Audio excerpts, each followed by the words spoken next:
Palavra da Verdade, com Hernandes Dias Lopes. Eu quero trazer hoje uma palavra de consolo para o seu coração.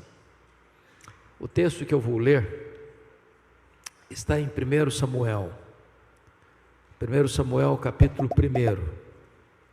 Peço que você abra comigo nesta passagem.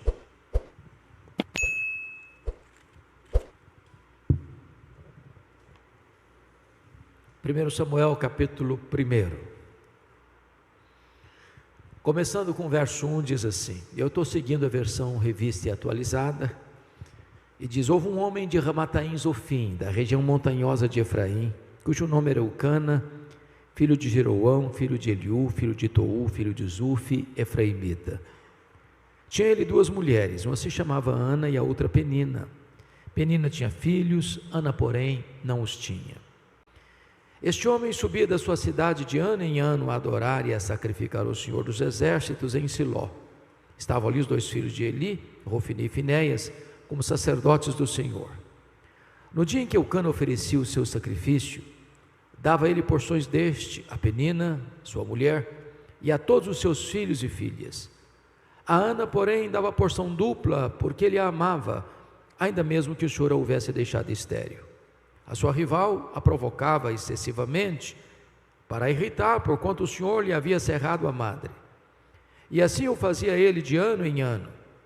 E todas as vezes que Ana subia à casa do Senhor, a outra irritava, pelo que chorava e não comia.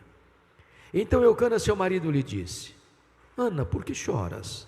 E por que não comes? E por que estás de coração triste? Não te sou eu melhor do que 10 filhos? Após terem comido e bebido em Siló, estando Eli, o sacerdote, assentado numa cadeira, junto a um pilar do templo do Senhor, levantou-se Ana e, com amargura de alma, orou ao Senhor e chorou abundantemente, e fez um voto dizendo, Senhor dos exércitos, se benignamente atentares para a aflição da tua serva, e de mim te lembrares, e da tua serva te não esqueceres, e lhe deres um filho varão, ao Senhor o darei por todos os dias da sua vida, e sobre a sua cabeça não passará navalha. Demorando-se ela no orar perante o Senhor, passou Eli a observar-lhe o movimento dos lábios, porquanto Ana só no coração falava. Seus lábios se moviam, porém não se lhe ouvia voz nenhuma. Por isso Eli a teve por embriagada e lhe disse, até quando estarás tu embriagada? Aparta de ti esse vinho. Porém Ana respondeu, não, Senhor meu, eu sou mulher atribulada de espírito, não bebi nem vinho nem bebida forte, porém venho derramando a minha alma perante o Senhor. Não tenhas, pois, a tua serva por filha de Belial, porque pelo excesso da minha ansiedade e da minha aflição é que tenho falado até agora.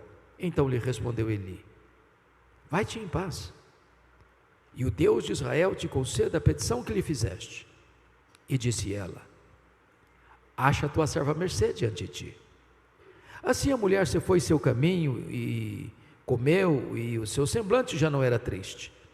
Levantaram-se de madrugada e adoraram perante o Senhor, e voltaram e chegaram à sua casa a Ramá. Eucana coabitou com Ana, sua mulher, e lembrando-se dela o Senhor, ela concebeu, e passado o devido tempo, teve um filho, a que chamou Samuel, pois dizia, do Senhor o pedi.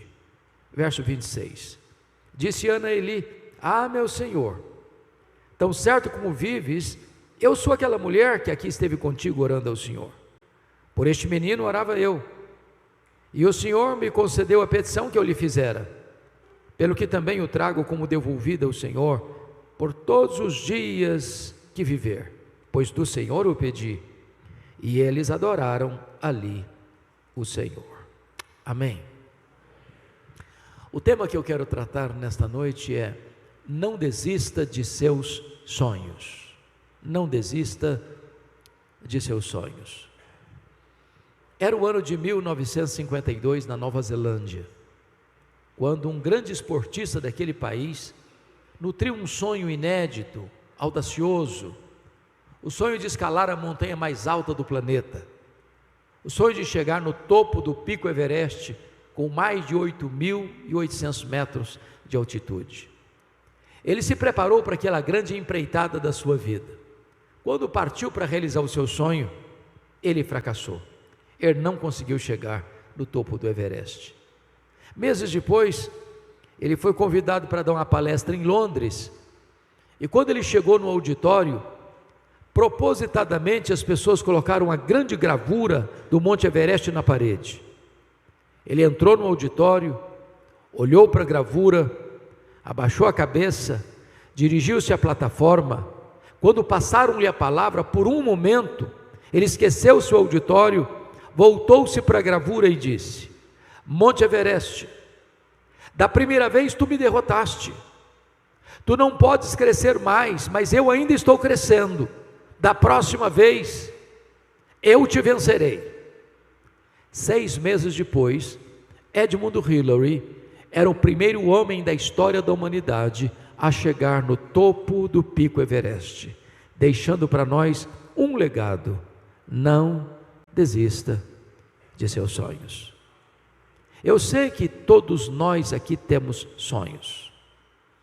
Quem não sonha não vive. Quem desistiu de sonhar, desistiu de viver. Mas é provável que neste auditório haja alguém que já perdeu os seus sonhos mais bonitos pelas estradas da vida. Talvez haja entre nós quem já viu os seus sonhos mais belos se transformando em pesadelo. Quem sabe até mesmo haja alguém aqui nesta noite que já desistiu de seus sonhos, que já enterrou os seus sonhos, que já colocou no túmulo de seus sonhos uma lápide: aqui jaz os meus sonhos. Eu quero encorajar você nesta noite a trazer esses sonhos e a colocá-los de volta na presença de Deus, porque o Deus a quem estamos adorando e servindo nesta noite é o Deus dos prodígios, é o Deus das maravilhas, é o Deus que opera milagres, é o Deus para quem não tem causa impossível, é o Deus para quem não tem casamento irrecuperável, é o Deus para quem não tem enfermidade incurável, é o Deus que pode tudo quanto Ele quer. Esse texto retrata uma mulher que tinha um sonho bonito, um sonho legítimo, sonho de ser mãe. O problema é que Ana é estéril. O problema é que o sonho de Ana está sendo adiado. E eu fico imaginando que se Ana vivesse hoje, se ela fosse nossa contemporânea, certamente ela enfrentaria algumas abordagens. Acho que a primeira delas seria esta: Ana, você é uma mulher tão crente, você vai tanto à casa de Deus, você ora tanto, você está estéril, tem coisa errada na sua família. Você tem que fazer uma análise mais exaustiva da sua árvore genealógica, porque é provável que haja uma maldição hereditária incrustada aí na sua família, e enquanto essa maldição não for quebrada, você não vai ser curado. Só que o problema de Ana não era a maldição hereditária. Se Ana vivesse hoje, talvez alguém parecido com os amigos de Jó diriam para ela: Ana, ninguém sofre sem causa. Para você estar sofrendo, você deve ter feito alguma coisa errada. Enquanto você não confessar o seu pecado, você não vai ser curada. Só que o problema de Ana não era pecado escondido. Se Ana vivesse hoje, talvez alguém mais audacioso chegaria para ela dizendo o seguinte: Ana, deve ter algum demônio da esterilidade escondido aí na sua vida. O que você precisa fazer é ir num culto de libertação. Só que o problema de Ana não era demônio. Dá uma olhadinha no versículo 5. Está escrito aí que o próprio Deus a deixou estéril. Dá uma olhadinha no verso 6. Está escrito aí que o próprio Deus cerrou a sua madre, de tal maneira que a doença de Ana não tem a ver com maldição hereditária, não tem a ver com pecado, não tem a ver com demônio. A doença de Ana tem a ver com Deus. Bom, isso parece que dá um nó na nossa cabeça, porque se Deus é bom, e Deus é, se Deus tem o melhor para nós, Ele tem. Se Deus quer o melhor para nós, Ele quer. Então, como Deus pode adiar os nossos sonhos, e os nossos sonhos mais legítimos? É sobre isso que quero conversar um pouco com vocês. Em primeiro lugar, Deus adia os nossos sonhos para nos ensinar a grande verdade de que o Deus das bênçãos é melhor do que as bênçãos de Deus. A maior necessidade nossa não é da bênção, é do abençoador. Não é da dádiva, é do doador. Não é de coisas, é de Deus. Nós poderíamos ter todas as dádivas de Deus, podíamos ter saúde, família, amigos, prestígio, dinheiro, sucesso profissional. Mas se nós não temos Deus, tudo isso não é capaz de preencher o vazio do nosso coração. A maior necessidade nossa, portanto, é do próprio Deus. Porque o sonho de Ana foi adiado, ela passa a buscar a Deus como nunca buscara antes. Ela passa a ter experiências com Deus como nunca tivera antes. Às vezes Deus adia os nossos sonhos, para que nós coloquemos Ele, Deus, no topo do nosso coração, da nossa vida e da nossa agenda. Segundo lugar, por que Deus adia os nossos sonhos? Deus adia os nossos sonhos para nos ensinar que tudo o que temos, tudo o que somos, veio de Deus, é de Deus e deve ser devolvido para Deus. Ana disse para Eli: por este menino orava eu, pelo que o trago como devolvido ao Senhor por todos os dias da sua vida. Notem isso, se Ana não tivesse esse entendimento, ela teria feito de Samuel um ídolo na sua vida. A vida dela estaria gravitando ao redor de Samuel. Mas porque ela entendeu que Samuel viera de Deus, que Samuel pertencia a Deus, ela não tem dificuldades de devolver Samuel para Deus. Aliás, quando ela pede um filho para Deus, ela não pede para ela. Se tu me deres um filho varão, ao Senhor o darei por todos os dias da sua vida. Mesmo sabendo que Eli já era um sacerdote idoso, mesmo sabendo que os filhos de Eli, Rofini e Finéias, não eram homens fiéis a Deus, ela não titubeia, ela não retrocede, ela não recua, e ela cumpre o seu compromisso com Deus e consagra o seu filho para Deus. Entendamos isso. Às vezes nós pedimos para Deus uma bênção e Deus nola concede, e aí nós transformamos a bênção num ídolo. Nós substituímos o doador pela dádiva, o abençoador pela bênção. Por exemplo, pedimos para Deus prosperidade, e Deus dá prosperidade. A Bíblia diz que a bênção do Senhor enriquece e com ela não tem desgosto. A Bíblia diz: riquezas e glórias vêm de ti. É Deus quem fortalece as nossas mãos para adquirirmos riquezas. Aí a pessoa começa a prosperar. Todo ano acrescenta mais um item no seu imposto de renda, mais um carro, mais um sítio, mais um lote, mais um apartamento, mais uma casa, mais um investimento, mais dinheiro no banco. Aí a pessoa já não tem tempo mais para Deus. Ela não pode vir numa reunião de oração da igreja mais, ela não pode frequentar um pequeno grupo mais, ela não pode vir numa vigília de oração mais, porque ela está tão ocupada cuidando das bênçãos de Deus, que ela não tem tempo mais para Deus.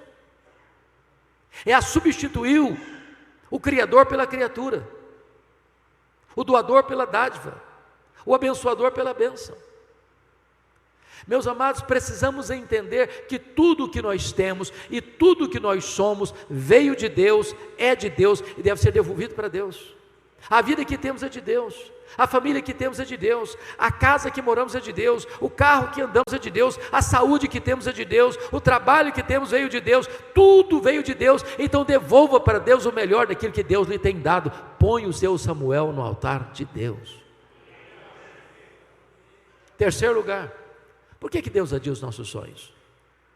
Deus adia os nossos sonhos para nos ensinar que os seus planos são maiores e são melhores do que os nossos melhores sonhos. Qual era o sonho de Ana? Apenas ser mãe. Qual era o projeto de Deus para Ana? É que ela fosse mãe do maior profeta, do maior sacerdote, do maior juiz de Israel, do homem que haveria de trazer de volta a nação apóstata para a presença de Deus. Às vezes você endereça a Deus um pedido e Deus olha para você e diz: ah, meu filho, ah, minha filha, eu não vou atender não, você está pedindo pouco demais, seu pedido é acanhado demais, Eu tenho coisa melhor para você. Estou preparando algo muito maior para você. Os pensamentos de Deus são mais altos do que os nossos pensamentos. Os planos de Deus são mais elevados que os nossos planos. Eu fico olhando para a Bíblia e observando a história de José. O José estava na prisão. E ele pediu ao copeiro do faraó para lembrar-se dele quando saísse da prisão. E o copeiro do faraó esqueceu-se de José. E ele passou mais 2 anos mofando na cadeia. E você pergunta, mas onde está Deus? Que deixa um filho seu inocente padecer numa prisão. Por que Deus não tirou José da prisão quando ele queria sair da prisão? Se José tivesse saído da prisão quando ele queria sair de lá, o máximo que ele teria sido era um bom lavador de copos no palácio do faraó. Deus o deixou mais 2 anos na prisão, porque nesse tempo Deus estava construindo a rampa do palácio para sair da prisão e ser o governador do Egito. Quando Deus parece demorar, não é porque Ele está longe, não é porque Ele está indiferente, é porque Ele está preparando algo maior e melhor para a nossa vida, porque não há Deus como o nosso que trabalha para aqueles que nele esperam. 4º lugar, por que Deus adia os nossos sonhos? Deus adia os nossos sonhos porque Ele é Deus, livre e soberano, que faz todas as coisas conforme o conselho da sua vontade. Confira comigo o capítulo 2, versos 6 a 8, no Cântico de Ana. Ela diz assim: o Senhor é o que tira a vida e a dá, faz descer à sepultura e faz subir. O Senhor empobrece e enriquece, abaixa e também exalta. Levanta o pobre do pó e desde o monturo exalta o necessitado, para o fazer assentar-se entre príncipes.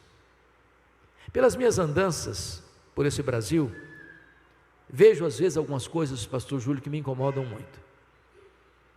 Às vezes, em nome de uma fé robusta, algumas pessoas beiram a blasfêmia. Quando chegam para Deus com petulância e dizem: Deus, eu proíbo, Deus, eu ordeno, Deus, eu decreto, e ai de Deus se não atender. Até parece que essas pessoas estão assentadas num alto e sublime trono, e Deus está no escabelo de seus pés.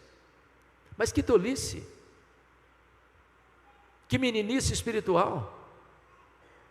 O nosso Deus está no trono, Ele tem as rédeas da história em suas mãos. Ele quem dá vida, Ele quem tira vida, Ele quem exalta, Ele quem rebaixa, Ele quem põe no trono, Ele quem tira do trono, Ele quem pega o pobre e do monturo e o faz assentar-se entre príncipes. Ele não pode ser colocado contra a parede, Ele não pode ser pressionado, Ele não está acuado, Ele é soberano, Ele é livre, Ele é o todo-poderoso Deus que faz todas as coisas conforme o conselho da sua vontade e não precisa pedir licença para fazer. Por outro lado, há aqueles que, em nome de uma ortodoxia, caminham para o erro, ao afirmar que não, o tempo dos milagres ficou lá no período dos apóstolos, hoje não tem mais. Mas o Deus a quem servimos não se aposentou, Ele não vestiu um pijama, Ele não está numa cadeira de balanço, Ele não está senil, Ele é o mesmo ontem, hoje, para sempre o mesmo. Ele tem o mesmo poder, Ele age quando Ele quer, em quem Ele quer, da forma que Ele quer, para o louvor da sua própria glória, e não precisa pedir licença para nós, Ele é soberano.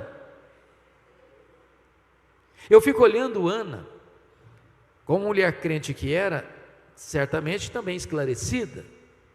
Então Ana deve ter buscado todos os recursos da medicina para cuidar da sua saúde. Não é pecado você procurar os recursos da medicina, porque toda ciência é ciência de Deus, todo conhecimento é conhecimento de Deus, tudo procede de Deus. Deus cura com os meios, Deus cura sem os meios, Deus cura apesar dos meios, mas porque quem cura é Ele. Então eu fico imaginando que toda mulher, sem exceção, gosta de andar com a bolsa do lado, às vezes até mais do que uma. Eu fiquei pensando que Ana devia carregar nesta bolsa os últimos exames da junta médica de Ramá, dizendo para ela: não tem jeito, não tem cura, não tem solução.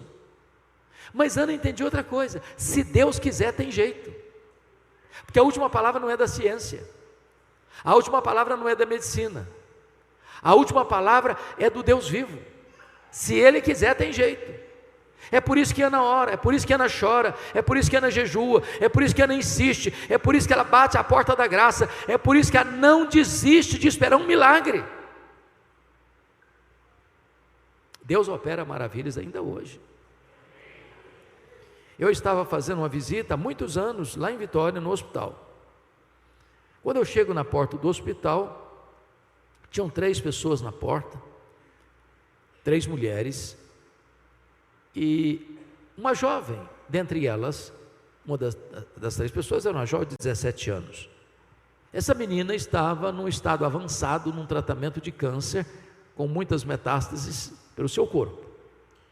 E o médico que cuidava dela lá na nossa cidade do interior, disse para ela: minha filha, aqui não tem CTI, como não tem até hoje, e você precisa de um CTI para continuar o tratamento. Aqui nós esgotamos todos os recursos. Só que ela não tinha plano de saúde e não tinha vaga no CTI. Eu era amigo do diretor do hospital, fui conversar com ele. E ele me disse: pastor, não funciona assim. Não tem vaga. Eu não posso tirar um paciente para botar outro. Hoje eu não posso recebê-la. Fiquei um pouco frustrado. Voltei para a porta do hospital e fiz o que eu não tenho o hábito de fazer. Não me lembro se fiz isso novamente, mas naquele dia eu fui inclinado a fazer isso. Eu disse: filha, aqui não tem vaga para você, mas nós podemos fazer algo melhor do que encontrar uma vaga num CTI. Nós podemos pedir a Deus para curar você nesse momento. Eu impus as mãos sobre ela e pedi para que Jesus a curasse. Quando eu terminei de orar, aproxima-se um rapaz que também conhecia aquela moça, era também na minha cidade. Disse: eu conheço você, e você tem um primo que é médico numa outra cidade do município, numa outra cidade do estado, e lá tem CTI. Então vamos ligar para lá agora. Peguei o telefone, liguei, ele atendeu.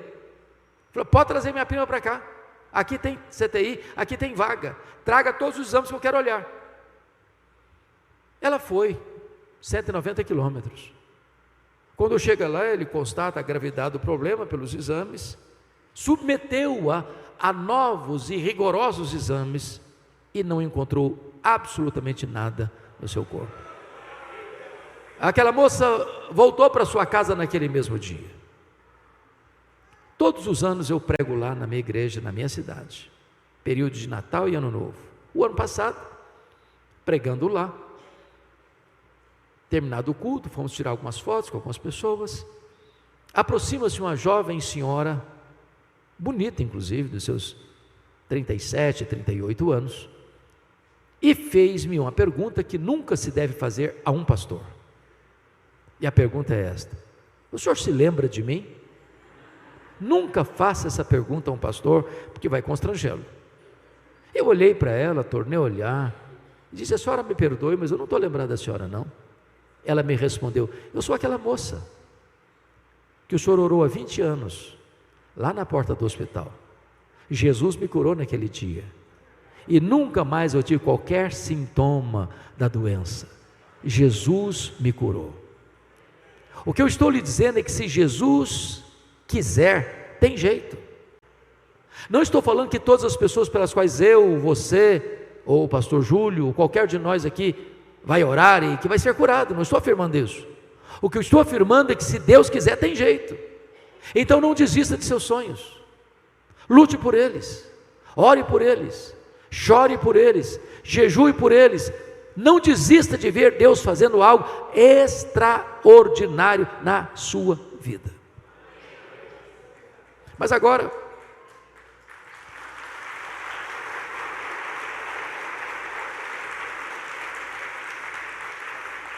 vamos ao segundo ponto dessa mensagem. Se você tem sonhos, tenha cautela e muito cuidado, porque existem assassinos de sonhos soltos por aí que querem matar os seus sonhos. E Ana teve que lidar com 3 assassinos de sonhos. A primeira pessoa que quis matar o sonho de Ana foi a sua rival Penina. A Bíblia diz que Penina irritava Ana, provocava Ana. Mormente, quando Ana subia à casa de Deus, à casa do Senhor, a Penina irritava de tal maneira que ela começava a chorar. Ana perdia o apetite, entrava em depressão. Eu não sei o que é que Penina dizia para Ana, mas uma coisa eu tenho certeza: Penina não era uma mulher de Deus, porque gente de Deus não vive para infernizar a vida dos outros.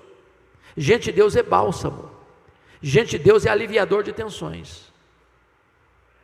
Mas à luz do versículo 6, eu acho que a Penina dizia mais ou menos o seguinte para Ana: Ana, você é uma mulher tão crente, você vai tanto à casa de Deus, você ora tanto, você chora tanto, está aí estéril. Eu não sou crente igual você, eu não frequento a igreja igual você, eu não oro igual você, aí estou cheio de filhos e filhas. Se esse negócio de orar funcionasse, você não estava nessa. Tem muita gente assassina de sonhos dizendo para você: isso aí, você está doente, você não ora, você não é crente, você não é dizimista, está passando uma magrela aí, está passando um aperto aí, esse negócio de orar vai nada, não funciona não. Quer plantar na sua mente a dúvida, dizendo que se você é crente, você não pode ficar doente, você não pode ficar desempregado, você não pode ter crise financeira, você não pode passar por problema. Jesus nunca prometeu, nem para você e para mim, que nós não teríamos aflições neste mundo. O que Ele prometeu é estar conosco todos os dias, até a consumação dos séculos. A segunda pessoa que quis matar os sonhos de Ana foi o sacerdote Eli. Todo ano, Ana subia a Siló. Não consta o texto que nenhuma dessas idas, nem Eli, nem Rofini, nem Finéias, olhasse para Ana, conversasse com Ana, orasse com Ana, orasse por Ana, chorasse com Ana. A primeira vez que o sacerdote dirigiu a palavra para Ana, foi para sacar contra ela um pesado libelo acusatório, chamando-a de filha do demônio, filha de Belial, de bêbada e embriagada dentro da casa de Deus. Eu acho até mesmo que se a Ana fosse da igreja Nova Batista, ela ia sair da igreja.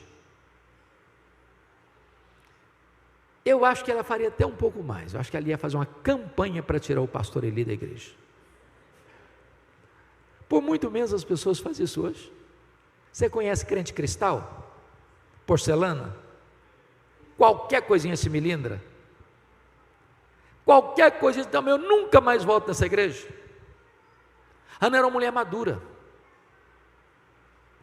uma mulher que tinha tutano espiritual.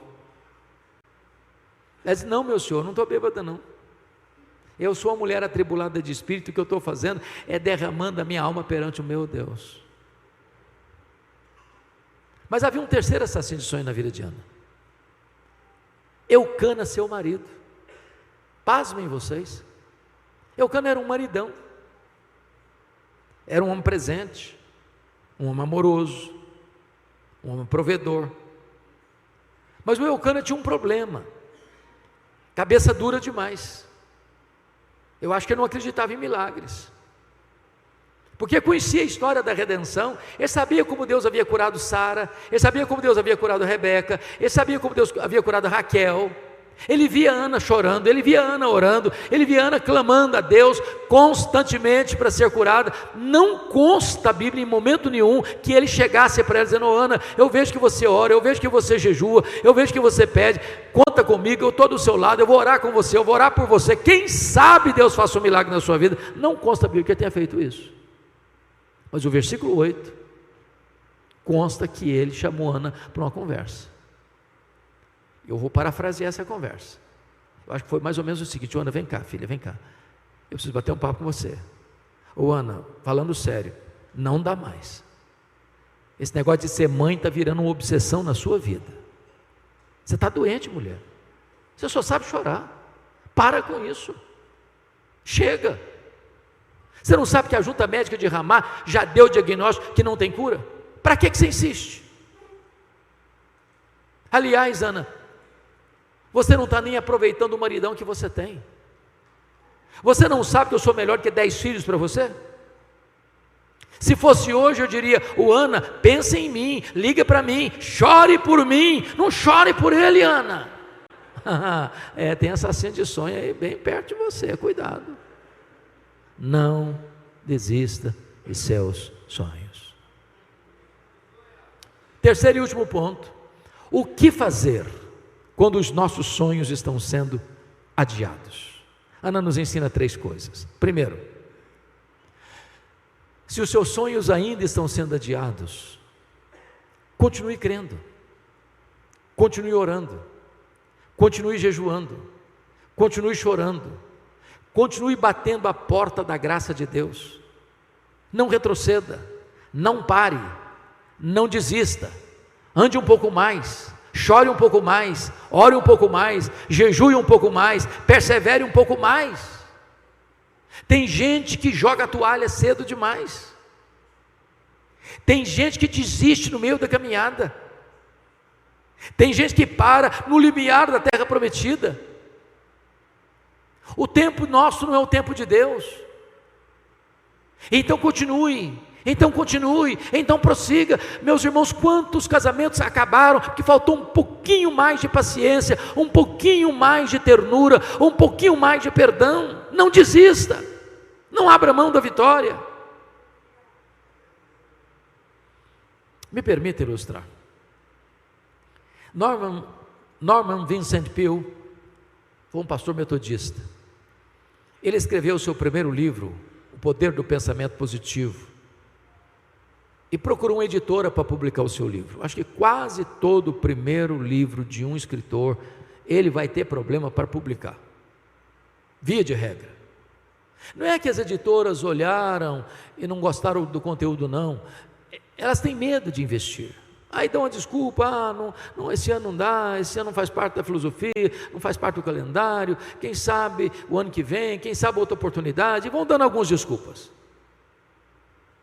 Então, quando ele bateu nas portas e nenhuma porta se abriu, ele ficou muito frustrado. Ele chegou em casa, jogou os rascunhos do livro no lixo, e disse: no lixo vão ficar os meus sonhos de escritor.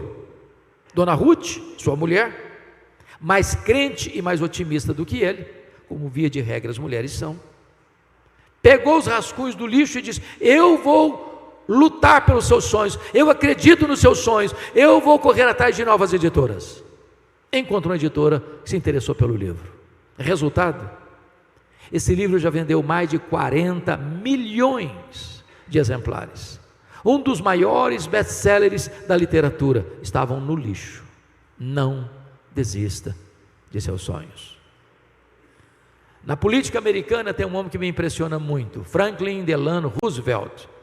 Esse cidadão estudou em Harvard, esse cidadão estudou em Columbia, esse cidadão entrou na política, tinha uma carreira brilhante, mas o sonho dele era ser presidente dos Estados Unidos da América. Aos 39 anos de idade, ele sofreu poliomielite, ficou paraplégico numa cadeira de rodas. Alguém se aproxima dele e diz: numa cadeira de rodas você nunca será presidente dos Estados Unidos da América. Ele respondeu: pois eu nunca vou desistir. Foi o único homem até hoje na história americana que foi eleito e reeleito presidente dos Estados Unidos da América 4 vezes consecutivas numa cadeira de rodas. Não desista de seus sonhos. A segunda coisa que Ana fez quando o seu sonho foi adiado é que ela creu na promessa da palavra de Deus, conforme o versículo 17. Isso me impressiona, pastor Júlio, porque o sacerdote ali acabara de falar uma tolice para Ana, chamando-a de bêbada, dentro da igreja. Essa palavra Ana não hospedou no coração. Eu já vi tantas vezes nos meus 43 anos de ministério, quanta gente doente emocionalmente, porque um dia escutou uma palavra envenenada do pai, da mãe, do marido, da esposa, do patrão, e aquilo adoeceu a alma. Me permita dizer uma coisa: se alguém proferir uma palavra envenenada para azedar a sua vida, não acolha essa palavra. Você não é o que as pessoas dizem que você é. Você nem mesmo é quem você pensa que você é quem Deus diz que você é. Mas agora esse homem abre a boca, e ele é um profeta de Deus, quando diz para Ana: vai em paz para a tua casa, e o Deus de Israel te conceda a petição que lhe fizeste. Essa palavra é boa, essa palavra ela acolheu no coração, e essa palavra trouxe 2 curas para Ana. Lá em Siló, Deus curou a sua alma, Deus curou as suas emoções, que quando ela saiu de lá, o rosto dela resplandecia, a Shekinah de Deus estava no rosto dela, havia um semblante novo na vida dela, a tristeza tinha ficado para trás, ela tomou posse da promessa da palavra de Deus. Mas diz o texto, que ela desceu para Ramá com seu marido, coabitou com seu marido, Deus se lembrou dela, ela concebeu, ela deu à luz a um filho, a quem pôs o nome de Samuel. Então, lá em Siló, Deus curou a sua alma, lá em Ramá, Deus curou o seu ventre. Lá em Siló, ela creu, lá em Ramá, o milagre aconteceu. Lá em Siló, ela tomou posse da promessa, lá em Ramá, o milagre tornou-se realidade na sua vida. Agora, notinha de rodapé. O que Ana fazia? Constantemente, chorava. Humanamente falando, um homem não é atraído por uma mulher não atrai o seu marido com o rosto coberto de lágrimas. Ela quer ser mãe, mas ela não consegue sequer atrair o próprio marido.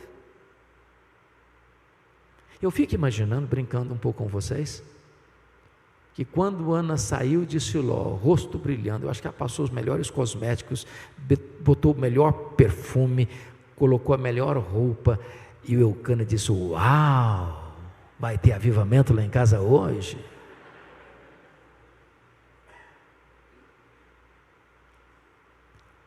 Deus se lembrou dela. Quando?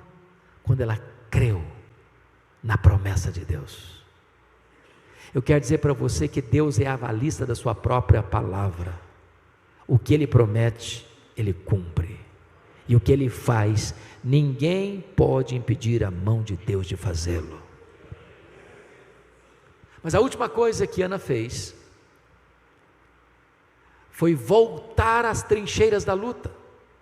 A partir desse momento você não vê Ana mais chorando, a partir desse momento você não vê Ana mais num quarto escuro, a partir desse momento Ana volta às trincheiras da luta. Meus irmãos, me permita lhes dizer isso, uma das verdades mais consoladoras da Bíblia é o que nós chamamos de soberania de Deus. O que significa isso? Significa que você não crê em acaso, você não crê em sorte, você não crê em azar, você não crê em coincidência, você não crê em determinismo cego, você não crê em misticismo, você não crê em sincretismo, você não crê em olho gordo, você não crê em macumba para crente, você crê que a mão de Deus dirige o seu destino. Você crê que Deus não é surpreendido pelo seu problema, Deus não foi pego de surpresa porque você está passando por uma luta, Deus não é desconhecedor do vale que você atravessa. Tudo que acontece com você é porque Deus sabe, é porque Deus permite e é porque Deus tem um propósito. Se você está passando por uma luta, saiba disso, essa tempestade não está vindo para destruir você, mas para tonificar as musculaturas da sua alma. Deus está preparando você para uma vitória maior, para uma bênção mais esplêndida, para uma experiência mais profunda com Ele. É por isso que crente tem que ser animado, sabia? Tem que ser animado. O crente é aquele que pode dizer assim: este é o dia que o Senhor fez, alegremo-nos e regozijemo-nos nele. Há um escritor que, e não obstante não ser evangélico, eu gosto de ler.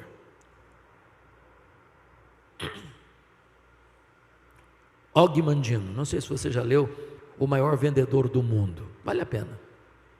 Mas o que me impressionou em Og Mandino não foram nem suas obras não, foi a sua biografia. Aos 35 anos ele estava falido, bêbado, caído numa sarjeta, abandonado pela mulher, pensando em suicídio.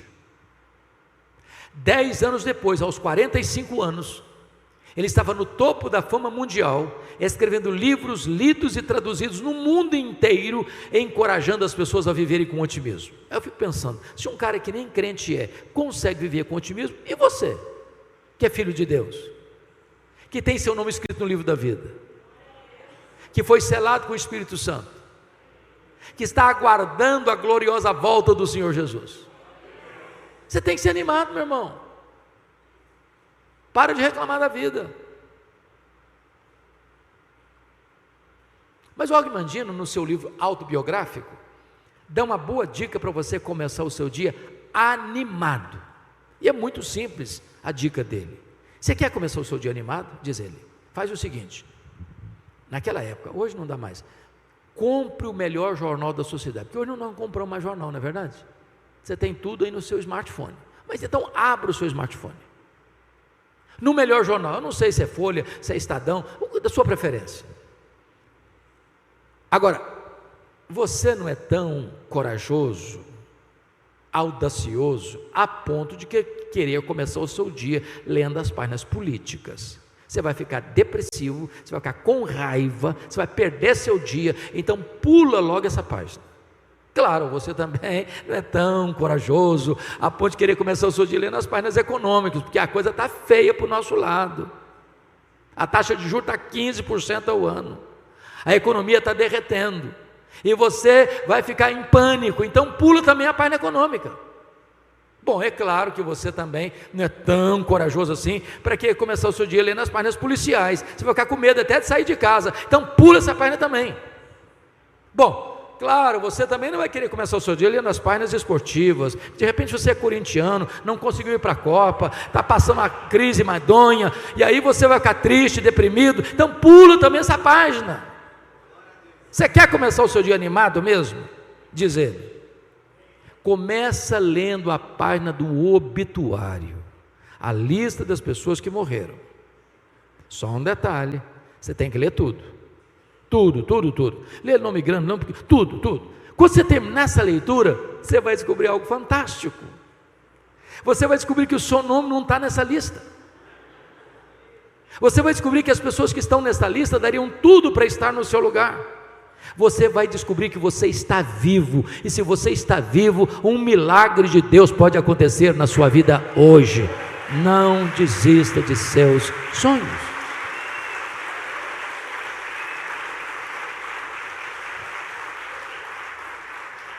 Esta mensagem tem um sabor muito especial para mim, porque eu sou fruto de um sonho. Meus pais moravam numa região muito pobre do interior do Espírito Santo, nos idos de 1958. Minha mãe estava grávida do seu último filho, estado adiantado de gravidez.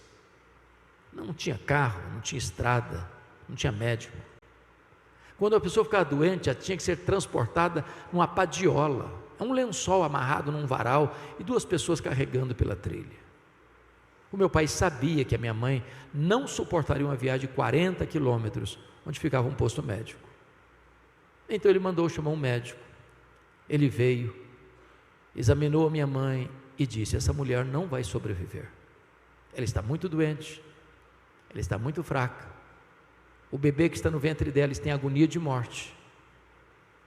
E a única chance de salvar a mãe é sacrificar a criança. Se não sacrificar a criança, a mãe morre junto com a criança. Naquele impasse, a minha mãe tomou outra decisão e disse: eu não desisto desse filho, eu não abro mão desse filho, eu estou pronto a morrer com ele, a morrer por ele, mas eu não desisto dele. E ela fez um voto para Deus, diz: meu Deus, se tu poupares a minha vida, se tu poupares o meu filho, eu consagro este filho para ti, para que ele seja um pastor, um pregador do Evangelho. Deus ouviu a oração da minha mãe e eu nasci na roça. Fui calçar o meu primeiro par de sapatos com 8 anos de idade, com as mãos calejadas. Onde eu morava não tinha escola, não sei, escola primária. Nunca ninguém tinha saído dali para fazer além de 4ª série primária. Com 8 anos eu entrei na escola. Com 12 anos já tinha terminado os meus estudos. De forma incompreensível até, eu sempre tive uma sede imensa de aprender. Na minha casa não tinha livros, tinha um dicionário velho, rasgado.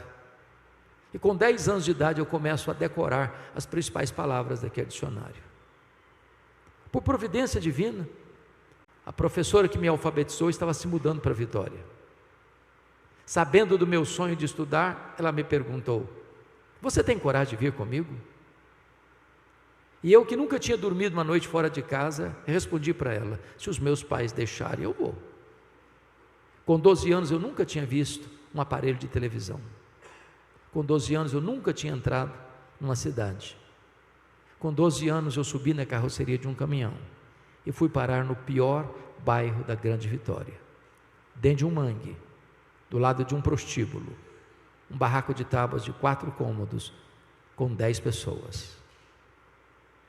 Um dos meus últimos livros eu dediquei a essa professora, e até hoje eu não consigo entender como é que ela me levou para a casa dela. Ela tinha 1000 motivos para não botar mais ninguém na sua casa, tão pequena.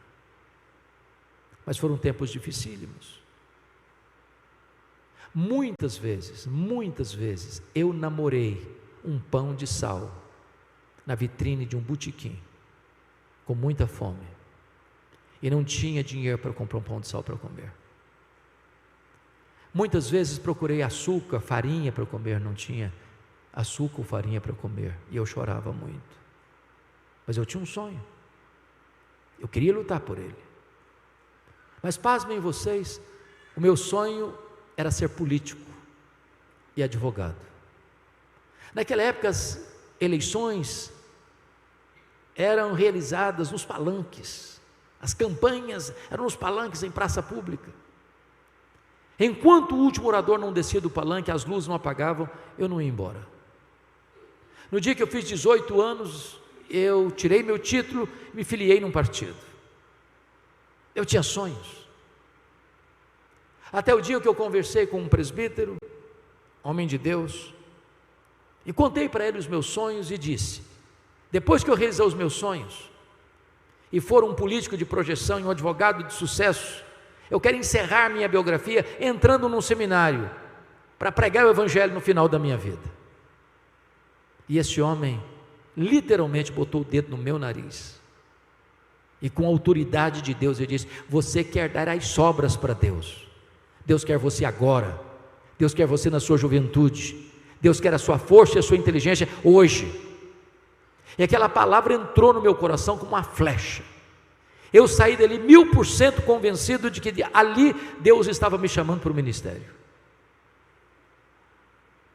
Se eu tivesse 10 vidas, eu queria ser pastor nas 10. A primeira pessoa que eu comuniquei sobre o meu chamado foi para minha mãe. Ela era uma mulher analfabeta, mas sábia. Ela nunca me contou o projeto dela com Deus. Ela pensava: se eu contar, ele vai para um seminário sugestionado. O Deus que fez o milagre da minha vida vai fazer na vida dele. Quando eu liguei para ela, ela disse: mamãe, os meus sonhos mudaram. Jesus me chamou para o ministério, eu vou para o seminário. Eu disse: meu filho, por esta causa eu já orava antes de você nascer. Antes da minha mãe partir para Jesus, ela me chamou à sua casa e me contou toda essa história. E me disse mais: meu filho, nesses anos todos, eu nunca deixei de me levantar de madrugada, dobrar os meus joelhos e pedir para Deus capacitar você, para Deus levantar você, para Deus instrumentalizar a sua vida. E eu chorei muito com ela. E disse: mamãe, a senhora está me ensinando a lição mais importante da minha vida. A senhora está me ensinando que um filho nunca é pobre se tem uma mãe que ora por ele. A senhora está me ensinando que o mais importante não são os meus sonhos, mas o plano de Deus para a minha vida. Então eu quero encerrar minha mensagem na contramão do meu tema e dizer a você: desista de seus sonhos. Desista de seus sonhos, mas nunca desista do plano de Deus para a sua vida. Que Deus abençoe.